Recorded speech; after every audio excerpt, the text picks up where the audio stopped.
जो है ये डायनास्टिक पॉलिटिक्स चल रही है, खानदानी राज चल रहा है। ये कोई चीज फराहम की होती, एम्प्लॉयमेंट जनरेशन की होती, इंस्टीट्यूशंस को अपलिफ्ट किया होता, यहाँ पे ब्लॉक्स को अपलिफ्ट किया होता, हल्का लेवल पे काम किया होता, शायद मुझे जरूरत नहीं थी सियासत में आने। मैं आया इस खानदानी राज को एंड करने के लिए, मैं आया हूं एक गरीब की आवाज को बुलंद करने के लिए। अभी तक कोई मैनिफेस्टो जारी नहीं किया, ऑलरेडी नेशनल कॉन्फ्रेंस ने भी मैनिफेस्टो जारी किया और साथ ही में पीडीपी ने भी मैनिफेस्टो जारी किया।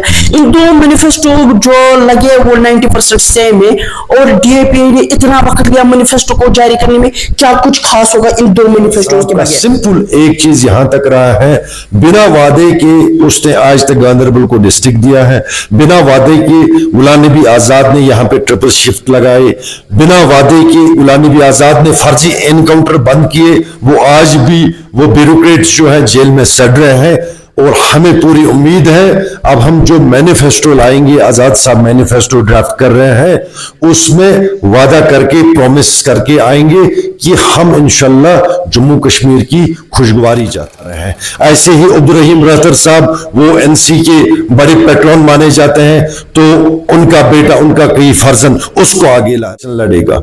खानियार की बात करो, खानियार से अली मोहम्मद सागर साहब लड़ रहे हैं, उसका बेटा दरगाह से हजरत बल से लड़ रहा है।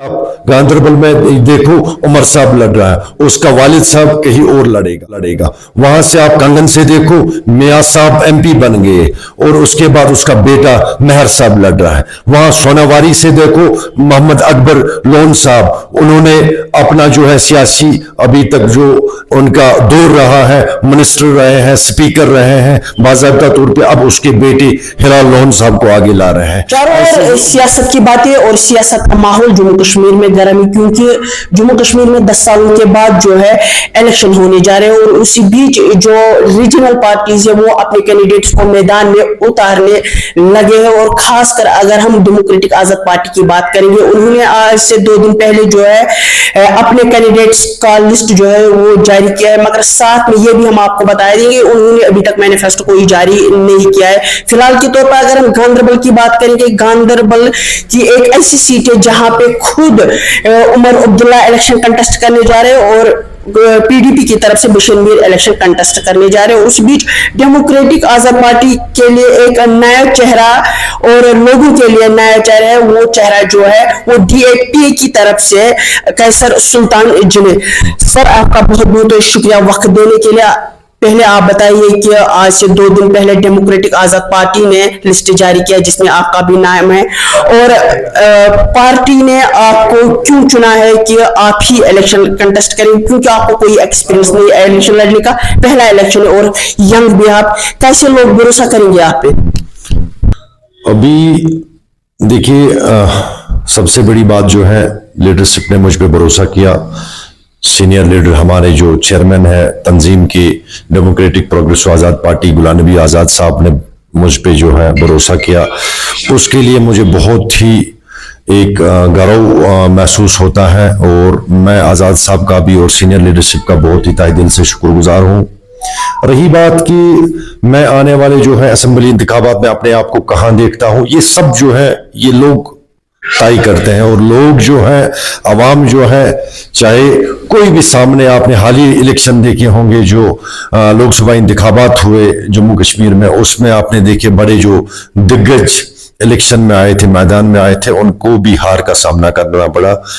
ये सब जो है लोगों पे डिपेंड करता है। अवाम एक बहुत बड़ी ताकत है, ये अवाम को यहां से मुझे चुनना होगा या किसी और को चुनना होगा, मुझे पूरा भरोसा है जम्मू ये गांधरबल के अवाम पे बाशूर अवाम है, इनको सियासत का पूरा इल्म रखते हैं, इनको पूरा पता है कि हमने आगे जाके किसको चुनना होगा। आपने एक खास बात कही कि गांधरबल एक बाशऊर यहाँ पे लोग है, पॉलिटिकली अवेयर है। आप मुझे बताइए, बशीर मीर कंगन से आता है और गांधरबल में इलेक्शन लड़ने जा रहे हैं, उमर अब्दुल्ला श्रीनगर से कम 45 किलोमीटर दूर से आता है और गांधरबल में इलेक्शन लड़ता है। इस बात को आप किस नजर से देखते हैं?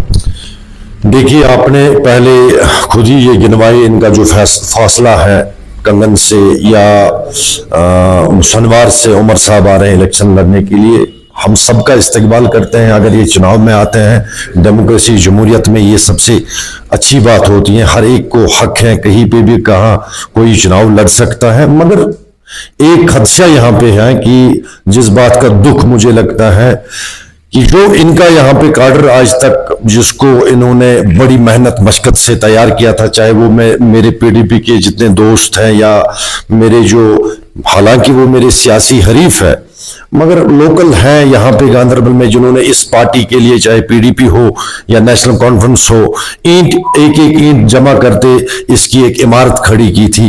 आज कहीं ना कहीं ये सबसे बड़ी नाइंसाफी हो रही है गांधरबल के अवाम से कि उनको एक अपना लोकल रिप्रेजेंटेटिव चुनने का मौका नहीं दिया जा रहा है। और इस हवाले से मैं ये गांधरबल के अवाम को ये जहन में लाना चाहता हूं कि इनकी पॉलिसी रही है पिछले 40 या 50 साल से नेशनल कॉन्फ्रेंस की, जिसके लिए मैं एनसी को सवाल करता हूं कि तामीर तरक्की को छोड़ के, तामीर तरक्की की तो बात ही करते नहीं है कहीं पे, ये तो गिनते ही नहीं है तामीर तरक्की की कोई बात, क्योंकि उन्होंने ऑन ग्राउंड कोई काम किया नहीं है। अब एक चीज था कि हम सोच रहे थे कि ये यहाँ पे लोकल को बढ़ावा देंगे, चाहे पीडीपी हो नेशनल कॉन्फ्रेंस हो, ये यहाँ पे एक लोकल को बढ़ावा देंगे, आगे आने का मौका देंगे, रिप्रेजेंटेटिव बनेंगे यहाँ हमारे लोकल। क्या फायदा? ये ऐसी बात होगी कि हमारे यहाँ जम्मू कश्मीर में आज ब्यूरोक्रेट्स हैं वो बिहार से हैं, यूपी से हैं, ये ऐसी बात होगी कि हमारी लोकल रिप्रेजेंटेशन कहां से फिर हो रही है। ये बहुत दुख की बात है। बट कहीं ना कहीं मुझे एक चीज है, अपनी लीडरशिप का मुझे बहुत ही एहसास है कि उन्होंने गांधरबल को डेमोक्रेटिक प्रोग्रेसिव आजाद पार्टी से उम्मीदवार जो चुना, मेरा नाम जिसमें आया, मैं एक लोकल हूं और मुझे पूरा भरोसा है अवाम, बाशूर अवाम गांधरबल का इंशाल्लाह बाल्टीन पे यकीन रखेंगे और बाल्टीन को कामयाब करेंगे। आप डीएपीए में सबसे सीनियर लीडर के बतौर सामने आए हैं, मगर आप अपने आप को कहां देखते हैं गांधरबल? क्योंकि 2 साल में उतना वोट बैंक नहीं बन सकता है जिन्होंने यहाँ से, शेख अब्दुल्ला ने यहाँ से इलेक्शन लड़ाई, नेशनल कॉन्फ्रेंस को ठीक ठाक वोट बैंक है यहाँ से, पीडीपी को वोट बैंक है यहाँ पे, डीएपीए का कुछ खास वोट बैंक यहाँ पे नहीं है। देखिए कैसर साहब, आप इस चीज से बखूबी शायद इस चीज का आपको पता होगा, मैं गुलाम नबी आजाद से जुड़ा हूं पिछले 13-14 सालों से। माशाल्लाह जो सियासी मेरा तजुर्बा है अल्लाह के शुक्र से वो ठीक है।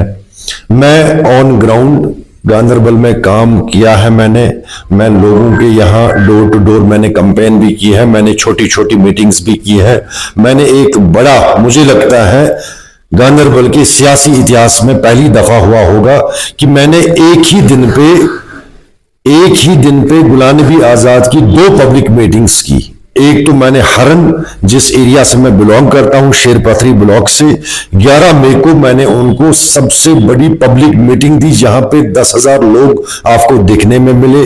उसके बाद मैंने उसी वक्त, उसके बाद आधे घंटे 1 घंटे के बाद मैंने गंगरहमा में एक तारीखी जलसा दिया लोगों का, जिसमें एक जनसैलाब देखने को मिला। तो मुझे लगता है मैं इस इलेक्शन में, आने वाले इंतखाबात में, मेरी छोड़ो अवाम की मैं बात करता हूं, यहां पे एक मैं मिडिल क्लास फैमिली से बिलोंग करता हूं। मेरे सामने एक बहुत बड़ी ताकत आ रही है जिनका साम्राज्य बहुत बड़ा है, जिन्होंने पिछले 60 साल यहां पे हुकूमत की, जम्मू कश्मीर में या गांधरबल की मैं खास तौर पे बात करता हूं। मगर मुझे यकीन है अल्लाह के फजल करम से यहां का बशूर अवाम जो है ये नाचीज को खिदमत करने का मौका देंगे। इनको ये चीज समझनी होगी कि हमें लोकल कैंडिडेट की जरूरत है। हमने यहाँ पे लोकल इश्यूज है, एम्प्लॉयमेंट के इश्यूज है, हमने यहाँ पे सेंट्रल यूनिवर्सिटी बनी, इंस्टीट्यूशंस बने, वहां पे कोई गांधरबल की रिक्रूटमेंट नहीं हुई है आज तक। हमारा यहाँ पे सबसे लॉन्ग पेंडिंग जो डिमांड हमारी रही है गांधरबल के अवाम की, नाला सिंध हमारा स्टार्ट होता है बालतल से लेकर नारायण बाग तक, उसमें बाजरी रेत का काम 80% लोग गांधरबल के इकट्ठे करते हैं, जहां से उनका रोजगार हासिल होता है, मगर वो पिछले कई सालों से दरहम बरहम पड़ा हुआ है। वजह यह है कि हमें सियासी यहाँ पे इन्होंने आज तक इग्नोर किया है। इन्होंने गांधरबल के अवाम को खाली महदूद रखा है कि वो इनके हक में नाराबाजी करे, वो इनको यहाँ पे पार्टी बना के दे, वो इनका जो ये बाग है, बगीचा है सियासत का, इसको हरा भरा रखे, उसके बाद ये मेवा खाने के लिए खुद आते हैं। तो मैं इस इलेक्शन को देखता हूं कि मैं ये अल्लाह की मदद से और लोगों का जो यहाँ पे जहन है, एक नैरेटिव एक बन चुका है। इंशाल्लाह हमने लोकल कैंडिडेट को आगे बढ़ाना है। मेरी लड़ाई एक बड़ी ताकत से है, तो मेरी यही मुद बना अपील रहेगी। मैं मिडिल क्लास फैमिली से हूं। आज अगर ये मौका दे रहे हैं एक आम इंसान को आगे आने का, इनकी तर्जमानी करने का, इनकी आवाज बनने के लिए, तो मुझे लगता है कल इनका बेटा भी आगे आ सकता है, जो कौम को आगे ले जा सकते हैं, जो कौम की आवाज बन सकते हैं। हाल ही में आपने देखा नेशनल कॉन्फ्रेंस का कल जो लिस्ट आया, मैंडेट जिसमें इनको दिया गया, जो लिस्ट आया कौन कौन सा कहां के इलेक्शन लड़ेगा। खानियार की बात करो, खानियार से अली मोहम्मद सागर साहब लड़ रहे हैं, उसका बेटा दरगाह से हजरत बल से लड़ रहा है। यहां पे आप गांधरबल में देखो उमर साहब लड़ रहा है, उसका वालिद साहब कहीं और लड़ेगा। वहां से आप कंगन से देखो मियां साहब एमपी बन गए और उसके बाद उसका बेटा मेहर साहब लड़ रहा है। वहां सोनावारी से देखो मोहम्मद अकबर लोन साहब, उन्होंने अपना जो है सियासी अभी तक जो उनका दौर रहा है, मिनिस्टर रहे हैं, स्पीकर रहे हैं बाज़ाब्ता तौर पे, अब उसके बेटे हिलाल लोन साहब को आगे ला रहे हैं। ऐसे ही अब्दुर्रहीम रहतर साहब, वो एनसी के बड़े पेट्रोन माने जाते हैं, तो उनका बेटा, उनका कई फर्जन उसको आगे ला रहे हैं। तो ये जो है ये डायनास्टिक पॉलिटिक्स चल रही है, खानदानी राज चल रहा है। ये मैं इसी चीज के खिलाफ, मुझे कोई जरूरत नहीं थी, अगर मुझे हर कोई चीज मयसर है, मुझे 7 साल से अगर यहाँ पे एनसी ने शायद कोई उपलब्धि दी होती, कोई चीज फराहम की होती, एम्प्लॉयमेंट जनरेशन की होती, इंस्टीट्यूशंस को अपलिफ्ट किया होता, यहाँ पे ब्लॉक्स को अपलिफ्ट किया होता, हल्का लेवल पे काम किया होता, शायद मुझे जरूरत नहीं थी सियासत में आने की। मैं आया इस खानदानी राज को एंड करने के लिए, मैं आया हूं एक गरीब की आवाज को बुलंद करने के लिए। मुझे पूरी उम्मीद है इंशाल्लाह आने वाले वक्त में गांधरबल की जो बाशूर अवाम है, ये अपने लोकल कैंडिडेट के साथ चलेंगे और इंशाल्लाह इकट्ठे हम पहाड़ को चीर देंगे। पहाड़ को चीर देंगे। बहुत बड़े पहाड़ है आपके सामने और पहला इलेक्शन है। आपको जो बताया कि डेमोक्रेटिक आजाद पार्टी ने अभी तक कोई मैनिफेस्टो जारी नहीं किया है।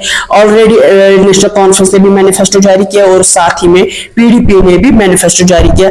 इन दो मैनिफेस्टो जो लगे वो 90% सेम है और डीएपी ने इतना वक्त लिया मैनिफेस्टो को जारी करने में, क्या कुछ खास होगा इन दो मैनिफेस्टो के बगैर?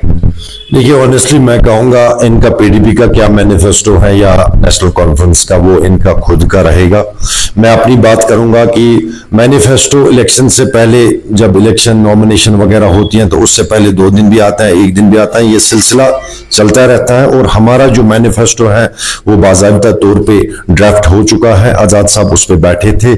हमारा ये मकसद है कि हम अपना जो मंशूर है अवाम के सामने, अपने बाशूर अवाम के सामने जो हम रखना चाहते हैं, उसमें हम फोकस कर रहे हैं। यहां पे एम्प्लॉयमेंट जनरेशन हो, यहां पे लोगों की जो बेसिक रिक्वायरमेंट्स हैं, बिजली की जो यहां पे कटौती हो रही है या बिजली का जो माहाना फी है, उसको कहीं ना कहीं हम माफ करने के सिलसिले में उस चीज को रख रहे हैं। बाकी बुनियादी जरूरतें जो है हर एक मैनिफेस्टो में आएगी, मगर आजाद साहब का सिंपल एक चीज यहां तक रहा है, बिना वादे के उसने आज तक गांधरबल को डिस्ट्रिक्ट दिया है, बिना वादे के गुलाम नबी आजाद ने यहां पे ट्रिपल शिफ्ट लगाए, बिना वादे के गुलाम नबी आजाद ने फर्जी एनकाउंटर बंद किए। वो आज भी वो ब्यूरोक्रेट्स जो है जेल में सड़ रहे हैं और हमें पूरी उम्मीद है अब हम जो मैनिफेस्टो लाएंगे, आजाद साहब मैनिफेस्टो ड्राफ्ट कर रहे हैं, उसमें वादा करके प्रॉमिस करके आएंगे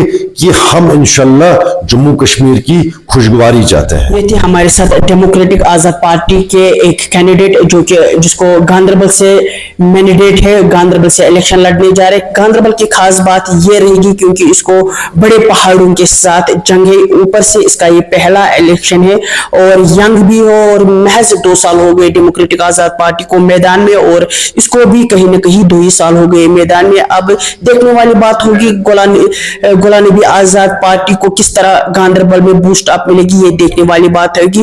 और उमर अब्दुल्ला यहाँ पे इलेक्शन कंटेस्ट करने की, उसके सामने जो है बशीर मीर होंगे और डेमोक्रेटिक आजाद पार्टी से यहाँ पे कैसर जिन होंगे। और किस कदर लोग कैसर जिन पे भरोसा करेंगे ये देखने वाली बात होगी। मजीद